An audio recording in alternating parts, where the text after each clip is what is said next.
नमस्कार बच्चों, हमारे YouTube चैनल पर आप सभी का हार्दिक स्वागत है। आज हम आपके लिए लेकर आए हैं कक्षा 8 की जो हिंदी की कार्य पुस्तिका है पढ़कर उसके कार्यपत्रक। आज हम इस वीडियो के अंदर कार्यपत्रक 51 से लगाकर कार्यपत्रक 55 तक देखेंगे और 1 से लगाकर 50 तक कार्यपत्रक हमने देख लिए हैं। आज हमारा अगला कार्यपत्रक रहेगा कार्यपत्रक 51। तो चलिए शुरू करते हैं कार्यपत्रक 51, जिसकी हमारी दक्षता रहेगी गद्यांश और पद्यांश को पढ़कर समझ के साथ प्रश्नों के उत्तर दे पाना। हमें क्या करना है, गद्यांश और पद्यांश को पढ़ना है, फिर बाद में जो प्रश्न पूछे गए उसके उत्तर देना है। पहला है कहानी को पढ़कर दिए गए प्रश्नों के उत्तर दीजिए। एक कहानी है, कहानी को हमें पढ़ना है। अमन और सलीम अच्छे दोस्त थे। अमन और सलीम अच्छे दोस्त थे। व्यापार के कारण अमन को कुछ वर्षों के लिए शहर से बाहर जाना था। उसने सलीम से कहा, मेरे पास एक भारी और कीमती लोहे की छड़ी है, क्या तुम मेरे लौटने तक उसे अपने पास रख लोगे? सलीम सहमत हो गया। कुछ वर्षों बाद अमन वापस आया और सलीम से मिलने गया। उसने अपनी छड़ी वापस मांगी। सलीम ने क्षमा मांगते हुए कहा, लोहे की छड़ी को चूहे खा गए। अमन ने कहा, कोई बात नहीं। अमन ने क्या कहा? कोई बात नहीं, कोई भी चीज़ हमेशा नहीं रहती। तुम अपने पुत्र अनस को मेरे साथ भेज दो। मैं यात्रा से जो उपहार तुम्हारे लिए लाया हूँ वे उसके साथ भेज दूंगा। सलीम ने अनस को अमन के साथ भेज दिया। अमन अनस को अपने साथ ले गया और कुछ खिलौने जो उसने खरीदे थे उसे देकर ऊपर वाले कमरे में खेलने भेज दिया। जब अनस वापस नहीं आया तो चिंतित सलीम अमन के घर पहुंचा और अपने पुत्र के बारे में पूछने लगा। अमन ने कहा, रास्ता में एक भयानक घटना घटी। एक चील झपटा मारकर उसे ले गई और मैं कुछ नहीं कर पाया। सलीम ने आश्चर्यचकित होते हुए कहा, यह कैसे संभव है? अमन ने कहा, जब चूहे लोहे की छड़ी खा सकती है तो चील भी आपके लड़के को उठाकर ले जा सकती है। सलीम को अपनी गलती का एहसास हुआ। वह लोहे की छड़ी अमन को वापस कर अपने पुत्र को घर ले आया। इस प्रकार ये कहानी थी। कहानी को हमने पढ़ा। अब जो प्रश्न पूछे गए उसके आंसर देने हैं। प्रश्न नंबर 1 है, अमन ने व्यापार पर जाने से पहले सलीम के पास क्या छोड़ा था? क्या छोड़ी थी? लोहे की छड़ी। दूसरा प्रश्न है, असल में लोहे की छड़ी को क्या हुआ था? सलीम ने क्या किया? सलीम ने उसे अपने पास रख लिया। तीसरा प्रश्न है, सलीम के अनुसार छड़ी के साथ क्या हुआ था? सलीम के अनुसार छड़ी के साथ कुछ चूहे ने उसे खा लिया था। सलीम ने क्या बोला कि लोहे की छड़ी को क्या चूहे खा गए। प्रश्न नंबर 4 है, इस कहानी में लालची कौन था? इस कहानी में लालची कौन था? सलीम था। पांचवा प्रश्न है, वाक्य पूरा कीजिए। अमन ने कहा, कोई बात नहीं, कोई भी चीज हमेशा नहीं रहती। प्रश्न नंबर 6 है, यदि आप अमन की जगह होते तो क्या करते? अपनी छड़ी किसी ईमानदारी व्यक्ति के पास रखते एवं उसका सबूत अपने पास रखते। इस प्रकार हमारा कार्यपत्रक कंप्लीट होता है। अब आता है कार्यपत्रक 52। कार्यपत्रक 52 की हमारी दक्षता रहेगी व्यवहारिक व्याकरण, मुहावरों का प्रयोग कर पाना। लिखा हुआ है, जंगल में एक गुफा थी जिसमें एक गिद्ध रहता था। उसने पहाड़ी के नीचे एक पेड़ पर रहने वाले गिद्ध से दोस्ती कर ली। दोनों एक ही थाली के चट्टे बट्टे थे। दोनों मिलकर भोजन की तलाश करते। कभी कभी जब भोजन नहीं मिलता तो उन्हें आटे दाल का भाव मालूम पड़ जाता। एक दिन गिद्ध भोजन की तलाश में गांव की ओर चला गया। गांव वाले उसे मारने को दौड़े तो गिद्ध वहां से 9-2-11 हो गया। गांव वालों ने उसका पीछा किया। गिद्ध से मदद मांगी, लेकिन वह चिकना गड़ा निकला और वह भी छूमंतर हो गया। गिद्ध का दिल टूट गया। इस प्रकार ये इस गद्यांश के अंदर बार बार मुहावरे आ रखे, तो मुहावरों को हमें क्या करना है? आंसर देने हैं। पहला प्रश्न पूछा गया है, पहला, दिए गए मुहावरों के सही अर्थ में सही का निशान लगाना है।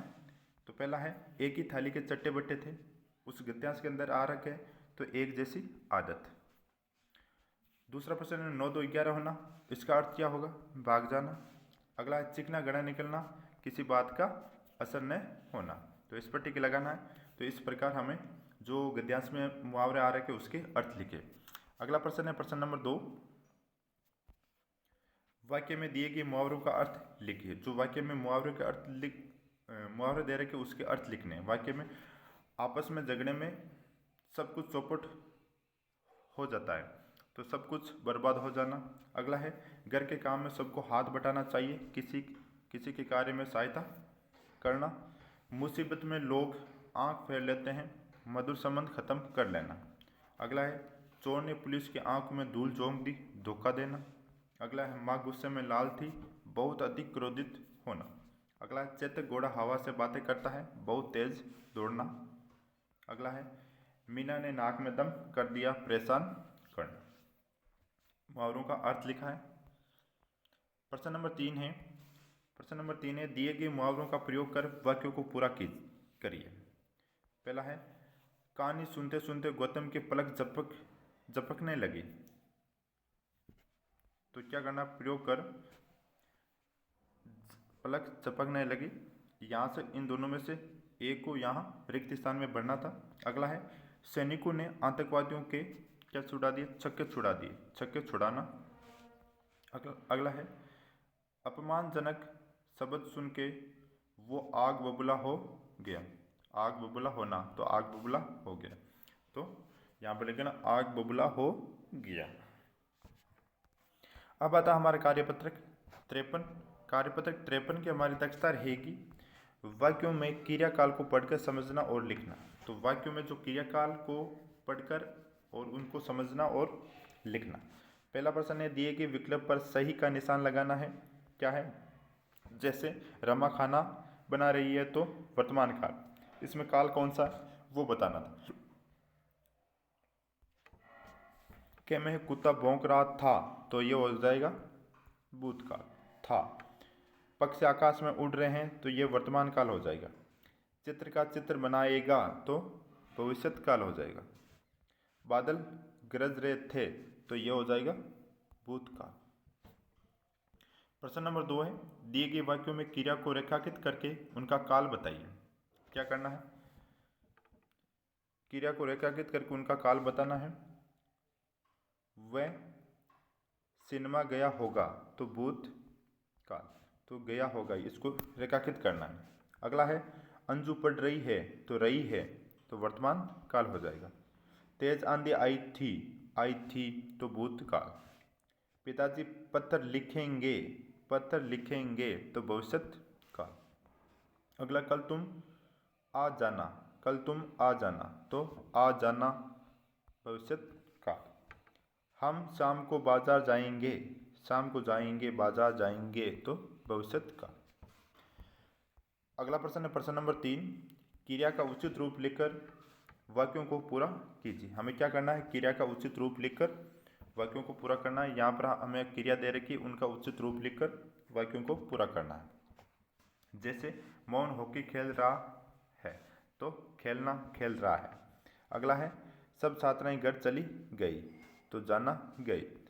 मैं कल दिल्ली जाऊंगा, जाऊंगा। सुधा ने झूठ बोला था।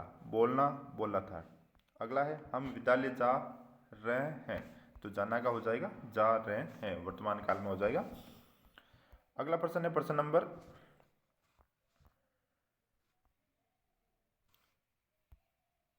नंबर 4 है नीचे लिखे वाक्यों के सामने उनका काल लिखिए। जैसे करण खाना खाएगा, तो भविष्यत काल, खाएगा, खाया नहीं अभी खाएगा। सुमन अनीता से बात कर रही है, तो बात कर रही है, तो वर्तमान काल हो जाएगा। आप किसके साथ खेलने जाएंगे भविष्यत काल हो जाएगा। बारिश होने की संभावना है, भविष्यत काल हो जाएगा।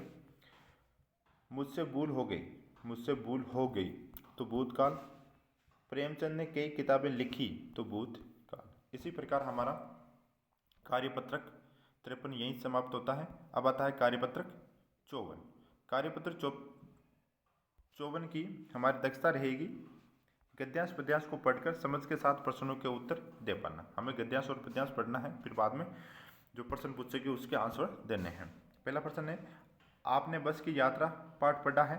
इस पाठ में आप बस के मालिक हैं। बस के खराब होने पर श्याम सुंदर नाम का एक यात्री आपसे शिकायत करने आया है।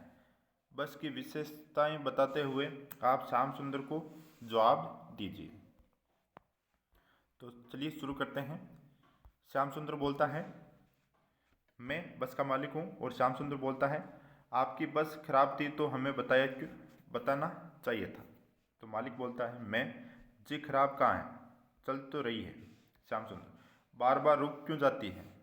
तो मालिक वापस बोलता है, यानी कि मैं, कभी कभी समस्या हो जाती है। श्याम सुंदर बोलता है, पहले बताया होता तो हम दूसरी बस पकड़ लेते। मालिक बोलता है, भाई साहब गाड़ी है, खराब हो जाती है तो क्या करें। तो श्याम सुंदर जी बोलते हैं वापस, इसे बेचकर नई क्यों नहीं ले लेते।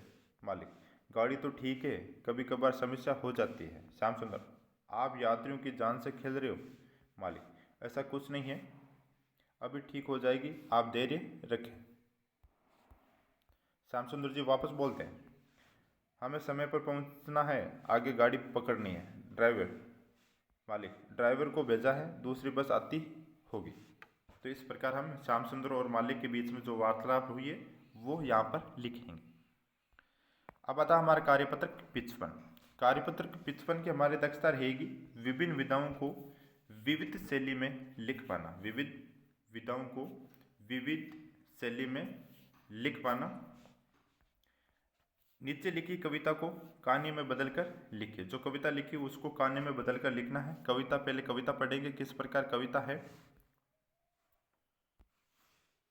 सुनो गधे की एक कहानी, उसने की कैसी शैतानी। जब होती थी रात गनेरी, तब करता था वह नित फेरी। चुपके चुपके बाहर जाता, खेतों से गेहूँ खा जाता। गेहूँ खा मस्ती छाई। तब क्या उसने मन में आई, तब क्या उसके मन में आई। खाल बाग की उसने पाई, उसने सूरत अजब बनाई। पहनी उसने खाल बदन में, चला खेत चरने फिर बन में। तब कुछ गधे बोले ही ज्यों, ये भी बोला चिपो चिपो चिपो चिपो। खुली बाग की कलई सारी, तब तो सामत छाई बारी। डंडे लगे धड़ाधड़ पड़ने, लगे गधे के पैर उखड़ने। भगा वहाँ से यहाँ से यह बेचारा, सभी तरफ से हिम्मत हारा। गिरते पड़ते घर को धाया, मरते मरते प्राण बचाया। इस प्रकार ये हमारे पास में कविता थी। अब हम क्या करना, कविता को इसमें कहानी में बदलना है। तो कहानी इस प्रकार है। एक बार एक गधा था, वह बहुत ही शैतान था। जैसे ही रात होती थी वह बाहर निकल जाता। वह चुपके चुपके से खेतों में जाकर गेहूँ खा जाता। गेहूँ खा खा कर उसके ताकत आ जाने से वह क्या करता, ताकत आ गई उसमें, तो वह मस्ती से भर गया था। एक दिन उसे शेर की खाल मिल गई, जिसे उसने अपने शरीर पर पहन लिया। उसने अजब सूरत बना ली। क्या बना ली, सूरत अलग बन गई। शेर की खाल पहनी तो उसकी वो शेर जैसा लगने लगा। अब वह एक खेत में चरने पहुंच गया, जहाँ पहले से ही कुछ गधे चर रहे थे। उनको बोलते देख वह भी बोलने लग गया, तो उसकी पोल खुल गई। खेत का मालिक उसके पैरों पर डंडे मार कर हालत खराब कर दी।